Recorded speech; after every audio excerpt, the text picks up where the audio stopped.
Hi, my name is Katie DeGroot, and this is my piece, which is called Vogue House of Trees 2. It's one of my more recent pieces that have to do with trees and their personalities, I guess I would say. I've been painting trees and nature for most of my life, although when I started out as a painter in New York, I did work figuratively. One of the things about New York City is it doesn't have a lot of trees, so I used what was available, which were my friends and neighbors. However, there's a connection between the figurative painting that I painted in New York and these paintings, and that is that they both had to do with sort of soap opera scenes. I really enjoy the dynamics of the sort of emotions that trees, in this case, or people in groups can create. So I think about these as sort of personalities, and in my studio I have a collection of about 30 different objects that I call my muses, and I collect them next to the road or in wildlife preserves with permission. And I've got them from neighbors' fields, et cetera, and so forth, and I bring them back.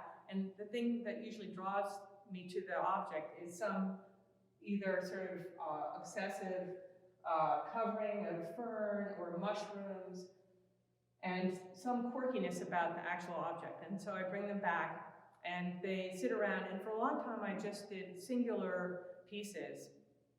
But I started thinking about Gladys Nielsen, who's one of my favorite artists, and thinking about this wonderful painting I saw years and years ago in Chicago, where I went to high school, called The Cocktail Party.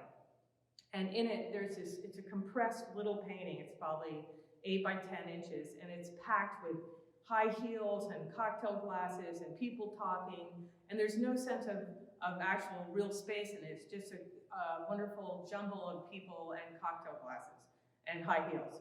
And I really liked that idea, and I realized that, in fact, my trees could interact. So I started setting up sort of vignettes and working from them. And so this is one of the more recent ones. And I think it's very interesting to think about trees in general, because if you think about what these are called, they're called limbs. So in general, people think about trees as sort of a stem with a big lollipop green thing on the top. And when I moved upstate, I could not, I couldn't tell the difference between like an elm tree or a maple tree. They all look pretty much like lollipop sticks to me. But when I started looking at fallen objects, like limbs on the ground that had come off the trees, they had very different kind of quirky individuality.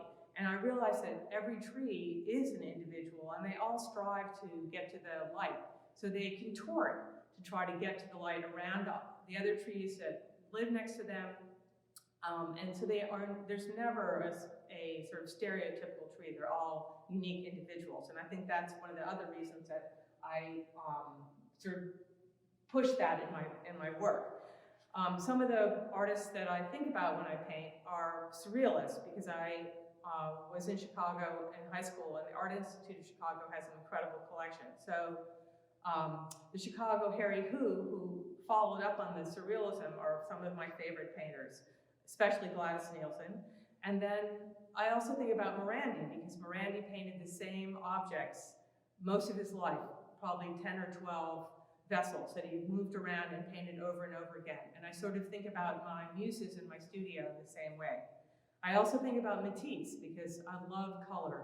Matisse color and pattern are super important to me.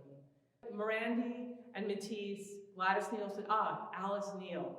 Alice Neel and her figurative work, to me still, when I look at her figurative work, I am inspired by her placement and her quirkiness and the way that she captures the person that's sitting for her so well.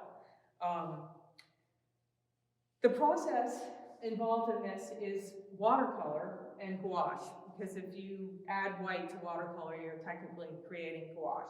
And I start with a really light sort of placement of the characters, and then my sort of obsessive compulsiveness takes over, and I start going into them and, for example, figuring out what kind of unique pattern is involved in each of these objects. So, I have sticks that, for example, this stick has been in other paints of mine, and it was this color because the moss actually turns brown after a period of time.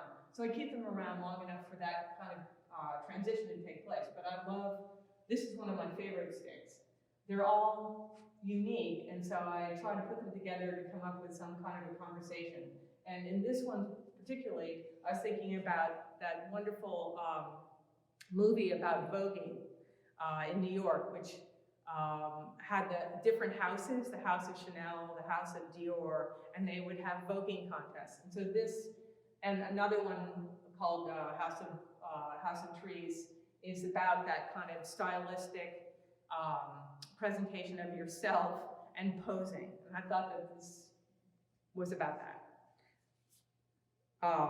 And as far as, a statement or a message, I guess I would ask people to just reconsider when they're walking around and looking at trees. You could say the same with people, that it's not just a forest, it's actually a bunch of individual trees, and each one is different, and each one has something really cool to look at. And to me, I know that's not a political statement or a process statement, it's just a statement about observation. And to me, that's what I do. And I guess the other piece that I wrote about my work a while ago, but I think it still really holds true, is that before cameras were common, artists were the illustrators of nature. And drawings and paintings they created were taken to be realistic renditions of the plants as subject in their work. But as an artist, I now look at the work of botanical artists, and I realize that while the scientific information displayed was important, I really feel like the artist's impulse was just as strong. And I think that when I look at things, I'm sure that I do the same thing that they did, and that is that I rearrange the object on the page. If the leaf isn't perfect, I take it off. I make decisions about the work that, while it may look realistic, it's not based on realism, it's based on my impulse as an artist. I think that's all I have to say.